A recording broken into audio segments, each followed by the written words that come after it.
Jadi di sini ada dua binatang ekonomi, ya, yang membebankan kepada perekonomian Indonesia. Satu kepada perekonomian negara, yang kedua perekonomian BUMN. Maka kita menginginkan adalah kabinet yang bekerja untuk rakyat. Kabinet yang bekerja bukan untuk kekuasaan. Kabinet yang bekerja bukan untuk partai. Ini ketua partai itu, menko-menkonya itu. Ya. Kabinet yang lepas daripada beban-beban akal bulus. Jangan main-main sama rakyat, jangan main-main sama kekuatan rakyat, jangan main-main nih. Saya ingatkan Pak Prabowo dan DPR nih selalu menari di atas penderitaan rakyat. Ya, selamat berjumpa kembali kawan-kawan Logika Bicara. Kita ketemu lagi dalam acara ini dipandu oleh saya, Fajar Pramono.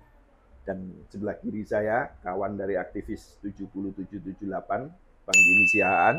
Dan sebelah saya, aktivis 98, Bung Bowo Santoso. Ngeri kali. Dulu sih aktivis KB. Nah, KB. Apa itu KB? Ya, keluarga berencana, pemiluhan. Ya, kita sekarang menganalisa situasi yang sekarang terjadi. Bahwa situasi makin kesini makin panas dan semakin tidak jelas. Kepastian hukum menjadi semakin tidak jelas. Ekonomi juga tidak menunjukkan kelihatan gejala-gejala yang membaik. Dan secara politik mulai muncul pertanyaan-pertanyaan kepada kekuasaan. Apa itu di DPR, apa itu pada Presiden, beserta kabinetnya. Dalam kondisi seperti ini, berita terakhir adalah ada kawan aktivis 98 yang tertangkap oleh KPK. Nah, ini juga problem juga, karena dia membawa nama aktivis juga ya, Bung Bowo. Wah iya. Ngeri sekali. Ngeri, aktivis ngeri. Nah, kita sekarang akan berbicara dari awal adalah ekonomi. Karena ada Danantara sudah mulai bergerak, entah kemana, nggak tahu, karena ternyata lebih fokus ke luar negeri. Ada beberapa pertanyaan, kenapa kok sekarang yang diberitakan mereka lebih banyak fokus di luar negeri? Nah, yang di dalam negeri padahal lebih membutuhkan.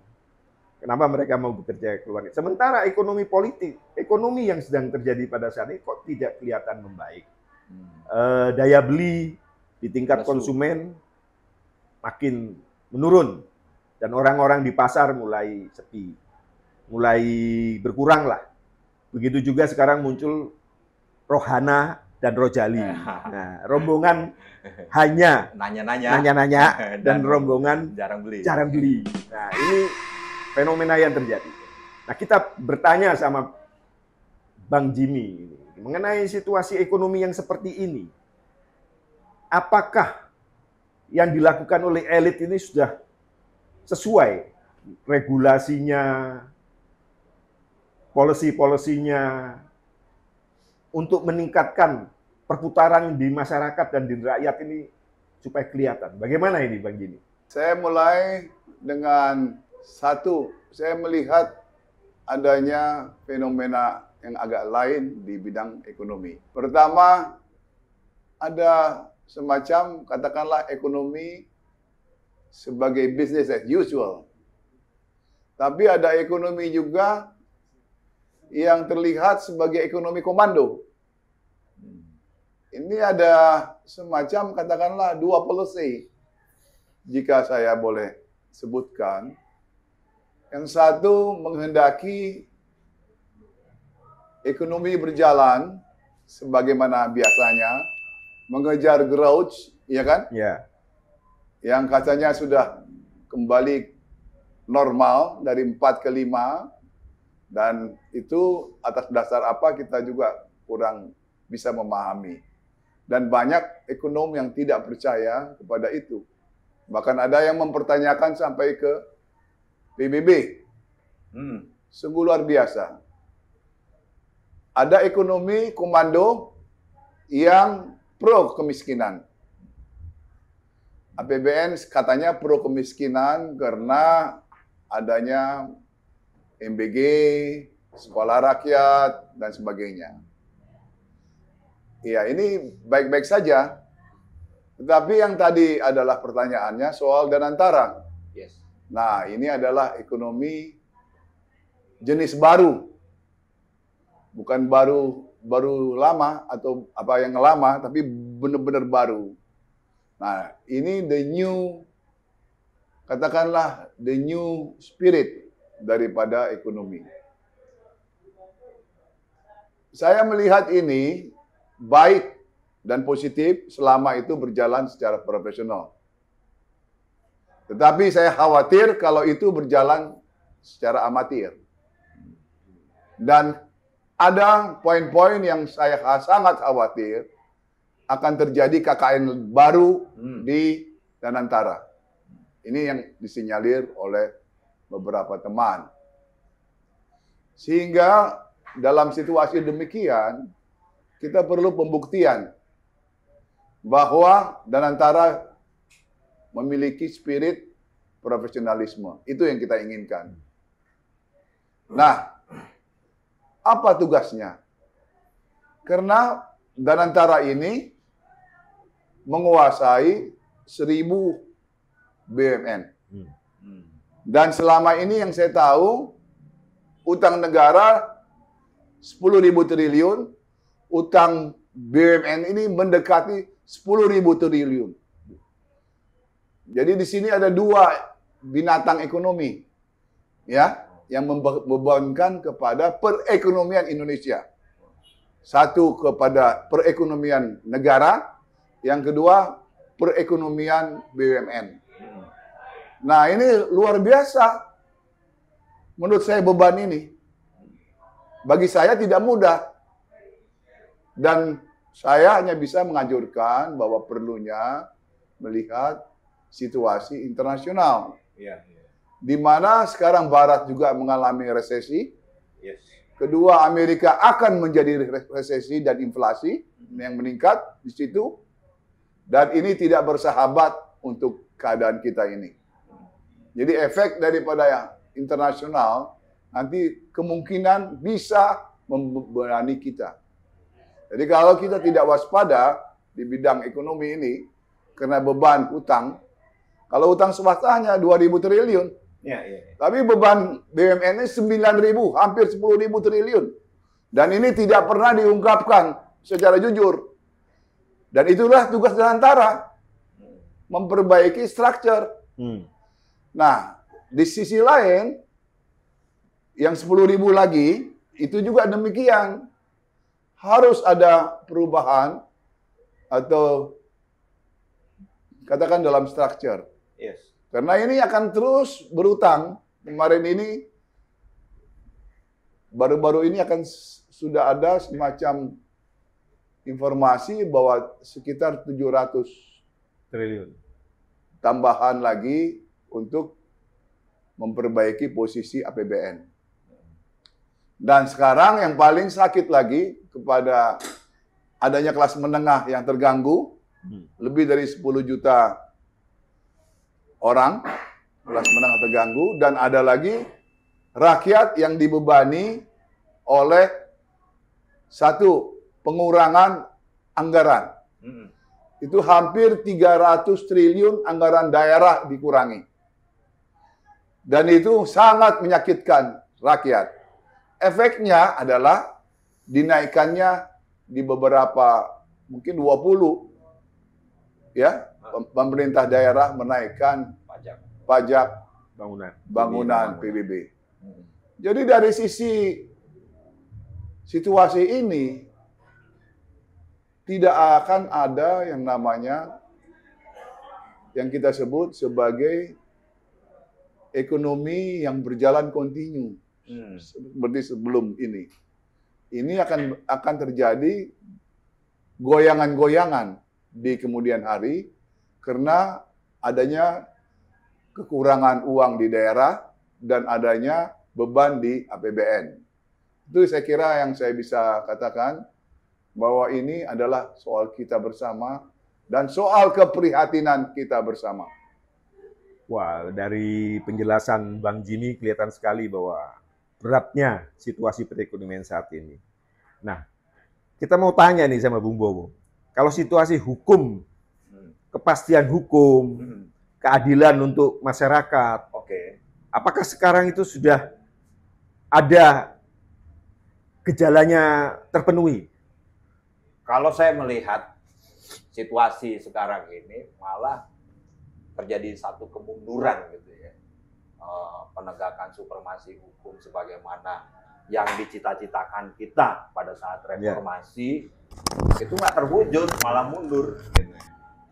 Misal ya dalam konteks kasus korupsi yang melibatkan keluarga besar Jokowi yang kemarin kasus korupsi pembangunan jalan di Sumatera Utara yang mengaitkan Bobi Nasution, itu KPK nggak berani menyelidiki itu, kan? Ini kita lihat nih KPK yang ada hari ini itu adalah legasinya Jokowi, gitu. Jadi bagaimana mungkin pemberantasan korupsi itu bisa disapu bersih, ya kan, tanpa memandang bulu. Gitu. Jadi ada semacam kalau bahasa Jawa tuh ewo pekewoh gitu kan. Wah, gua nih dipilih sama Jokowi, nggak enak nih. Kalau KPK konsisten ya sebagai garda terdepan dalam pemberantasan korupsi, jangan tebang pilih. Kapan kita tunggu nih keluarganya Jokowi ya dipanggil aja gitu kan, dipanggil aja. Misal ya dalam konteks dugaan TPPU, tindak pidana pencucian uang gitu. Tahun lalu kawan kita Ubedillah Badrun kan melaporkan ke KPK terjadi dugaan TPPU yang melibatkan Kaisang dan Gibran. Ada uang-uangnya Taipan di situ, Sinarmas dan segala macam gitu. Sampai sekarang nggak ditindaklanjuti sama KPK gitu. Artinya gini loh, kenapa waktu era reformasi itu kita masukkan agenda penegakan supremasi hukum gitu. Karena kita tahu ini adalah kunci jawaban dalam permasalahan yang terjadi di bangsa ini, ya. Jadi kita lihat nih empiriknya waktu era Surangji jadi Perdana Menteri di tahun 98 ya. Itu ekonomi Cina merosot hingga minus 3%. Gitu. Terus Surangji punya solusi.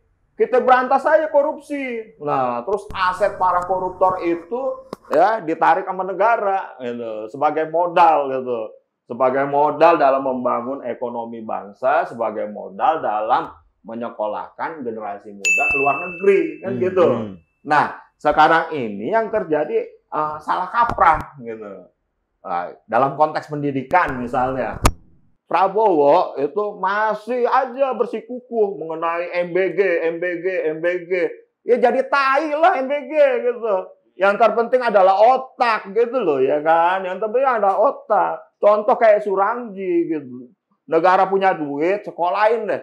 Anak-anak mudanya ke luar negeri, balik lagi ke tanah air gitu kan. Membangun bangsa. Nah, saya melihat kondisi sekarang ini mengutip dari dari Thomas Hobbes, The Kingdom of Darkness. Ini jadi semakin gelap nih. Levitannya itu semakin menggila, gitu kan? Levitannya semakin menggila. Lantas, yang membuat saya ironis dan miris sekali. Gitu. Ada kesempatan teman-teman 98 masuk dalam lingkaran kekuasaan, ya kan?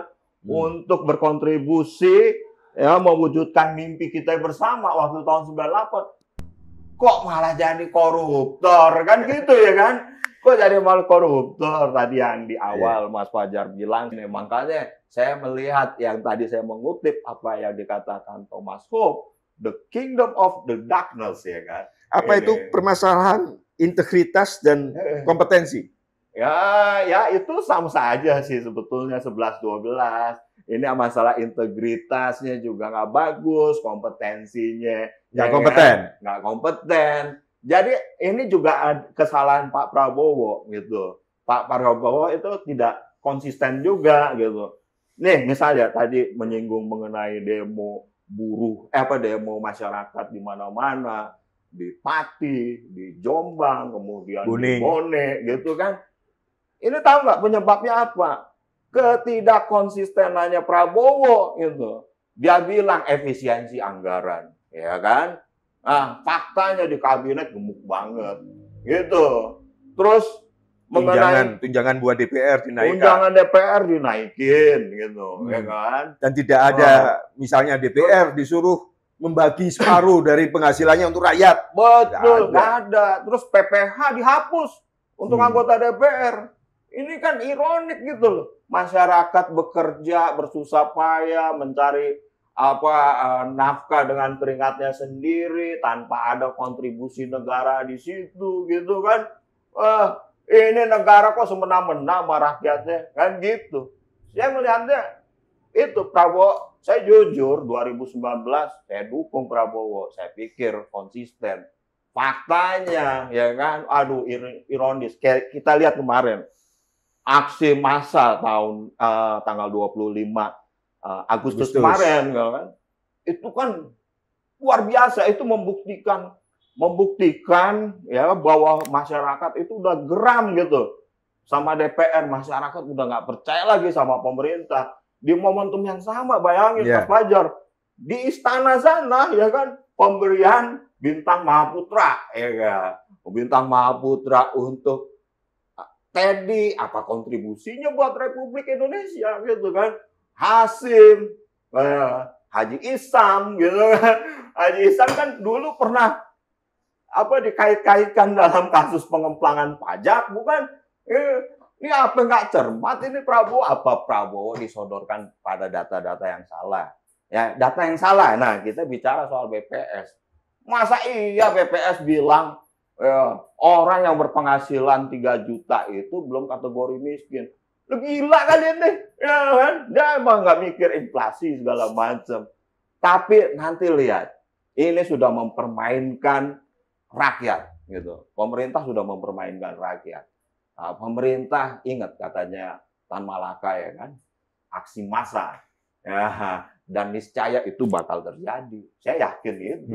Kalau ini ya kayak di Pati itu adalah fakta loh, contoh nyata gitu kan. Terus yang kemarin tanggal 25 nggak diduga-duga, Mas Fajar, saya lihat ya, kenapa polisi mukul mundur itu siang? Iya.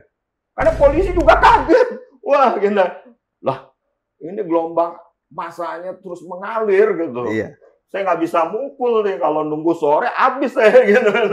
Nah, itu saya lihat. Nah, ini jangan main-main sama rakyat, jangan main-main sama kekuatan rakyat, jangan main-main nih. Saya ingatkan Pak Prabowo dan DPR nih selalu menari di atas penderitaan rakyat. Itu saya ingatkan. Ingat, ada uya-kuya di situ, ada Eko Patrio ya. Joget-joget. Muka Anda ditandai sama rakyat. Terima kasih, Bung Bowo. Semangat sekali situasi. Dan saya tanya sama Bang Jimmy ini situasinya ini. Ternyata problemnya itu kompetensi dan integritas. Jadi elit ini kompetensi dan integritasnya ini bagaimana ini? Ini kalau kita tinjau dari sisi politik, masih layakkah mereka menyebut diri elit yang untuk memperjuangkan rakyat Indonesia ini?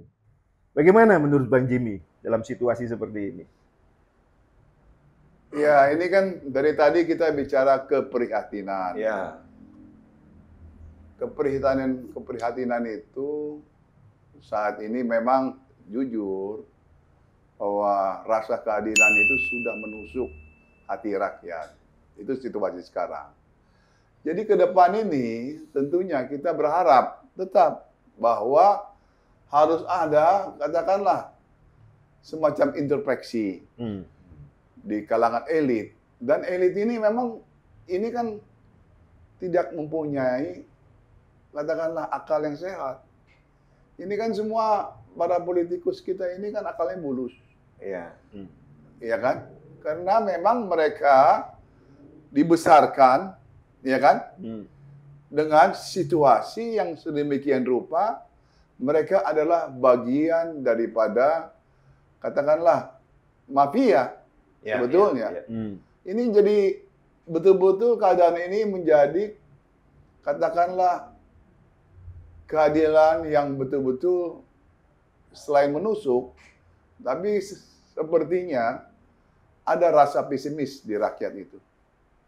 Dan kita harus membangun sebetulnya optimisme baru. Kita harus membangun spirit baru. Ya, bahwa kita harus bertanggung jawab kepada 280 juta orang. Harus dimulai dari situ sebagai dasar melihat. Ini kan situasi ini. Ada lembaga yang mengatakan 20.000 sudah cukup. Itu mengingatkan kita kepada ulasan Soekarno. Seorang rakyat itu cukup segobang makan. Segobang. Ini kembali peristiwa segobang istilah Soekarno itu. Dan BBS-nya ini 20.000 katanya itu. 20.000. Bagaimana tidak menyakitkan? Harian dia bilang tidak bisa dievaluasi. Harus melihat secara bulanan. Tapi bulanan ini kan ada beban nanti. Ya kan? Ada beban yang harus dibayar dalam bulanan itu. Karena itu bulanan artinya keluarga. Jadi kalau individu memang 20.000 oleh BPS. Tapi keluarga itu, ini yang tadi. Jadi kembali kita kepada situasi politik, bahwa kita tetap memerlukan perubahan. Nah, perubahan itu dari mana datangnya? Ya kan? Ya. Dari akal yang sehat. Ya. Bukan dari akal yang bulus. Ya. Jadi kalau kita mau berpikir ke depan ini nanti, ya kan? Ini kan pemerintah ini sudah hampir 1 tahun. 2 bulan lagi udah 1 tahun. Ya kan? Ya. Dia masih berjalan di tempat. Dia belum berjalan yang kita lihat sebagaimana yang kita inginkan. Bahwa harus ada spirit akal sehat. Ini jauh daripada itu. Jadi kalau mau meneruskan pemerintahan ini, ya bangunlah itu akal yang sehat. Bangkitkanlah spirit baru. Dulu itu zaman Soeharto, itu di SSKD, SSKOAT sekarang itu. Itu ada yang namanya the new era. Ada semacam evaluasi oleh para ekonom, para intelektual, ya. Ada semacam semangat baru, the new spirit di SSKOAT itu untuk membangun ekonomi Indonesia. Ini yang kita butuhkan. Nah, tapi kalau kita memakai reshuffle kabinet sebagai istilah, sampai saat ini tidak didengar oleh pemerintah sekarang. Presiden sangat percaya dan sangat memuji kerja daripada kabinet sekarang. Ya, itu pendapat presiden. Tapi kita berbeda. Kenapa? Karena kita menginginkan adalah kabinet yang bekerja untuk rakyat. Kabinet yang bekerja bukan untuk kekuasaan. Kabinet yang bekerja bukan untuk partai. Ini ketua partai itu, menko-menkonya itu. Kabinet yang lepas daripada beban-beban akal bulus. Itu aja, saya melihat itu. Saya nggak melihat hal-hal yang lain. Saya membangun optimisme, kepercayaan, atau percaya diri yang kuat jika ada filsafat baru, atau jika ada paradigma baru yang harus dilakukan oleh pemerintahan sekarang. Jika melanjutkan hal yang lama, karena ini istilahnya boleh dibilang pengaruh daripada Jokowi atau disebut sekarang geng Solo masih ada. Dan ternyata ini ada yang bahkan mengatakan bahwa ini adalah pemerintahan ketiga daripada Jokowi. Ini luar biasa. Ini bagi kita luar biasa. Padahal presiden yang ada adalah Prabowo. Dan masukan ini atau kritik ini sebaiknya harus didengar. Kenapa? Karena untuk melihat ke depan. Karena untuk melihat optimisme baru. Daripada kita terus jalan di tempat dan pesimis melihat keadaan ini. Dan memang sangat disayangkan bahwa politik sekarang ini memang adalah betul-betul rejim yang betul-betul tidak mendengar. Kita membutuhkan rejim yang mendengar keluhan rakyat. Itu. Iya, iya. Demikian bahwa situasi ternyata menurut Bang Jimmy dan Bung Bowo, situasi tidak menjadi Nggak pakai lebih pra ya? baik. Tidak pakai pra. Iya. Bowo Santoso, Iya. Jangan sampai salah nih. aktivis 98. Iya. Bahwa situasi menjadi semakin parah. Karena ketika elit yang harusnya ini dipilih atas dasar integritas dan kompetensi menjadi dagang sapi, menjadi sekedar bahwa bagi-bagi jasa untuk pemenangan pemilu. Jadi situasi tidak membawa menjadi lebih baik. Dan situasi seperti pasir hisap yang akan menghisap keseluruhan ini. Kalau ini tidak dilakukan perbaikan ke depan, entah bagaimana lagi. Dan ternyata kita berada pada situasi yang kritis pada saat ini. Saya ingin ini, Mas, mengingat saya dulu tahun 77-78, Iya.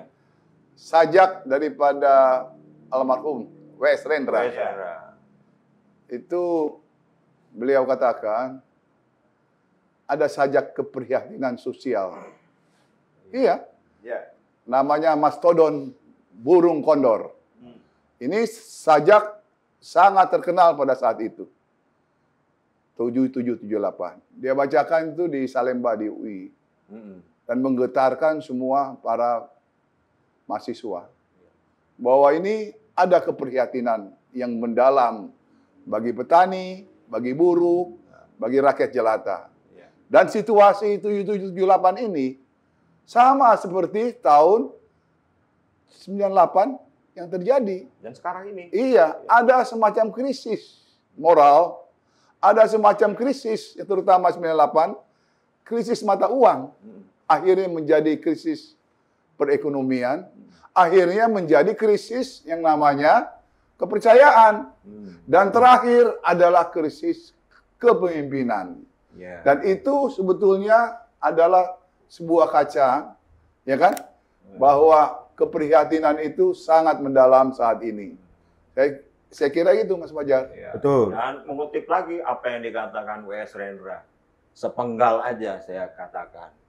Ini untuk Pak Prabowo. Kau berdiri pada posisi yang mana? Ya. Saya tutup. Nah, Silakan, monggo, demikian. Mas. Terima kasih kawan-kawan logika berbicara.